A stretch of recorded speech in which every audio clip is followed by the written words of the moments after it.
زائرین ہیں تو ہم ہر ظاہر سے انشاءاللہ ان کے احساسات اور جذبات جاننا چاہیں گے۔ السلام علیکم ورحمۃ اللہ۔ وعلیکم السلام۔ فرمائیے گا کہاں سے تشریف لائے آپ؟ میں ہندوستان سے ہوں۔ خیریت سے؟ ماشاءاللہ الحمدللہ۔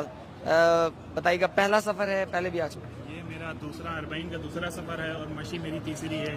اچھا، میں ایک مرتبہ مطلب جو میرے فراد کی طرف سے مشی ماشاءاللہ۔ اچھا، طریق العلماء آپ کا جو ہے وہ پیشن کے آپ طالب علم ہیں، کوئی جاب وغیرہ کرتے ہیں؟ یہاں پہ اچھا اچھا اچھا، ماشاءاللہ۔ بتائیے گا کہ اس راستے اور اس راستے میں جو زیادہ فرق تو ہے ہی ہے، وہ تو ہمیں معلوم ہے، زیادہ فرق کس چیز کا آپ کو دکھائی دیتا ہے اور زیادہ ترجیح آپ کس سفر کو دینا چاہیں گے؟ اس لیے کہ ہمارے کچھ دوست بتاتے ہیں کہ وہ ذرا مواقف سے کیونکہ ذرا خالی ہے، تو اس وجہ سے ہمیں دنیاوی جو چیزیں ہیں، مادی جو چیزیں ہیں، وہ چونکہ نہیں ہوتی، ہمیں لگتا ہے اخلاص ادھر زیادہ ہے۔ تو میں سمجھتا ہوں بہرحال ہر کسی کی اپنی جو جہت ہے سوچنے کی، پوائنٹ آف ویو ہے، تو آپ اس کو کس نظر سے دیکھتے ہیں؟ دیکھیں، سب سے پہلی بات تو یہ ہے کہ جو وہ مشی ہوتی ہے شعبانیہ کی، اس میں بہرحال وہاں پہ خوارج زیادہ نہیں آتے، جو غیر ملکی زیادہ نہیں آتے، اکثر یہاں کے عراقی ہوتے ہیں اور ایرانی جو طلبہ ہوتے ہیں یہاں پہ وہی ہوتے ہیں۔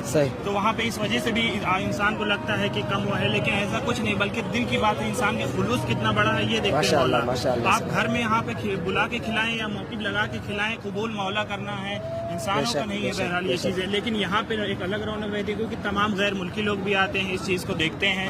آپ دیکھے ہوں گے شیعہ کے علاوہ بھی بہت سارے دھرم کے، بہت سارے مذہب کے لوگ یہاں پہ تشریف لاتے ہیں، اس وجہ سے لاتے ہیں کیونکہ یہاں پہ ایک کشش ہے، یہاں پہ ایک جذابیت جو اپنی طرف لوگوں کو کھینچتی ہے۔ نہیں تو دنیا میں بہت سارے پروگرام ہوتے ہیں، بہت ساری چیزیں ہوتی ہیں، لیکن دنیا میں ہر جگہ لوگ اتنی محبت کے ساتھ نہیں جاتے ہیں، یہاں پہ ایک الگ محبت ہے۔ اچھا، یہاں پر جو زائرین آتے ہیں ہمارے ماشاءاللہ سے ڈفرینٹ جو زندگی کے شعبوں سے تعلق رکھتے ہیں، ایک طالب علم خصوصاً دینی علوم کا طالب علم ہے، جو نظر اس کی ہے ان مناظر کو دیکھنے کی، خدمات کو دیکھنے کی، زائرین کے جذبے کو دیکھنے کی، زیارت کے لیے جو تڑپ ہے ان کو دیکھنے کی، تو وہ ڈفرینٹ ہوتی ہے تھوڑی۔ تو اگر آپ اس حوالے سے اپنے احساسات اور جذبات ہمارے سامعین کے سامنے رکھنا چاہیں۔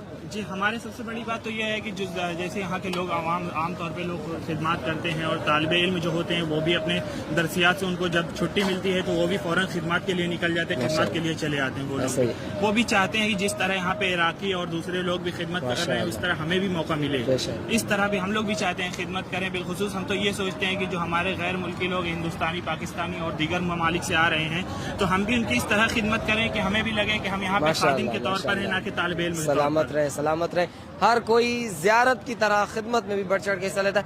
اچھا، اس برس ہمیں ایک بہت بڑی تعداد نظر آئی ایسے مواقف کی جہاں علماء بیٹھے اور مسائل شریعہ جو ہے وہ بتانے کے لیے موجود ہوتے ہیں، تو میرا خیال ہے یہ اس برس زیادہ اہتمام کے ساتھ جو ہے وہ آپ کو نظر آ رہا ہے۔ اصل میں ہم لوگ یہاں پہ زائرین جو آتے ہیں اکثر زیارت کرتے ہیں، ان کے ساتھ راستے میں کوئی نہ کوئی مسئلہ مسائل پیش آتے رہتے ہیں جس سے لوگ یہ سوچتے ہیں کہ ہم کس سے دریافت کریں، اور جو طلاب ہوتے ہیں وہ لباس میں اکثر نہیں ہوتے ہیں، جبے میں یا دوسرے لباس میں ہوتے ہیں، تو ان سے دریافت نہیں کر سکتے کیونکہ سوچتے نہیں طالب علم ہے۔ لیکن اس طرح پہ دیکھیں ہوں گے آپ نے کئی جگہ پہ امامہ لگا کے لباس تقویٰ پہن کے لوگ بیٹھے ہوئے ہیں، تو اس سے پتہ چلتا ہے کہ یہاں پہ ہمارا عالم دین موجود، اگر ہمارے ساتھ کوئی مسئلہ و مسائل پیش آئے یا کوئی دینی مشکل پیش آئے تو ہم اس سے دریافت کر سکتے ہیں۔ جی، اور جتنے فائدے اس شاہراہ پہ سفر کرنے کے ہیں، ایک فائدہ یہ بھی ہے کہ علماء اور ہماری عوام کے درمیان جو فاصلہ ہے وہ کم ہوتا نظر آتا ہے۔ آخر پہ ہمارے سننے والے اور ناظرین کی خدمت میں کوئی پیغام اگر آپ دینا چاہیں؟ بالکل، پیغام یہی ہے کہ اگر آپ سے زندگی میں ایک بار ہو سکے تو ایک بار ضرور کربلا آئے اور یہاں کی کیفیت دیکھیں، جو آپ سنتے آتے ہیں مصائب اور فضائل میں کہ کربلا کس طرح ہے، یہاں کی روحانیت کس طرح ہے، تو اگر آپ کو زندگی موقع دے اور آپ کی استطاعت ہو سکے تو آپ ضرور ایک بار کربلا آئیں اور امام حسین کی قربانی کو دیکھیں اور یہاں لوگوں کی محبت دیکھیں۔ آپ ایک بار دیکھیں، انشاءاللہ آپ کے اوپر ایک الگ اثر پڑے گا، اس سے آپ یہاں پہ کربلا ایک درسگاہ ہے، آپ ضرور یہاں سے کچھ نہ کچھ سیکھ کر جائیں گے، یہ کربلا ہے۔ ماشاءاللہ، سلامت رہیں، اللہ تعالیٰ یہ جذبے، یہ عقیدتیں، یہ معرفت سلامت رکھے اور پہلے سے مزید بڑھتے چلیں یوں ہی قدم۔ بہت شکریہ، سلامت رہیں۔